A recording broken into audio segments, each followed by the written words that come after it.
Mecca. Yeah.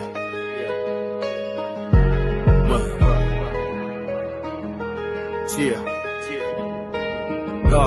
Yeah, Mecca viramayak නැතුව ගෙවන කාලයක් එක තැන ඉඳන් විදෙව්වා මමත් කාලයක් නැවත ඉපදුනා සිහි කරන් මරණයත් සෙල්ලමෙන් අතර වෙන්නේ තියලා මම තරගයක් නින්ද තව සිහියෙන් ගෙවෙන්නේ දැන් විකාරව මනස ඇතුලේ කලහකාරී අදහස් ඇත්ත පොඩි බැද ජීවිතේම ගැඹුරු පතුලේ කිමිද බැලුවා එදා මම දෙකට බෙදුන අදහස් මගේ ඔළුව ඇතුලේ පොර කන කැරකෙන්නේ තාලෙට රැල්ල වාරකන් අවාරට වැල්ල උනක් පදිරි රැල්ල වදිත් විගානට එළියේ ඉඳන් අතවනදී උඹ අඳුරට විදවනවා මවක් සුසුම් ළමින් විගාවර රට යන්නේ රැල්ලට නීතිය යන නිසා බලට නීතිය කොහෙද ශිෂ්ට යුතුයකම් වෙලාද ඉෂ්ට රැක ගන්න කාලයක් විරුවෝ කෑවා එදා කට එහෙම රැකපු රටක් කන්නේ පාලකයන් දුෂ්ට සාසනෙත් කන වගනියෝ සිහි කරන් ජාතකේ උන්ගේ සිවුරු නිසාද වැඩ කරන්නේ නැත්තේ රටේ පෝරකේ උක්තියක් බලු කරන්න ඉගැන්නුවද ආගමේ අසරණයෝ විදමන් වායුත්තේ නැති නිසා පොලිමේ සාසනෙත් කන වගනියෝ සිහි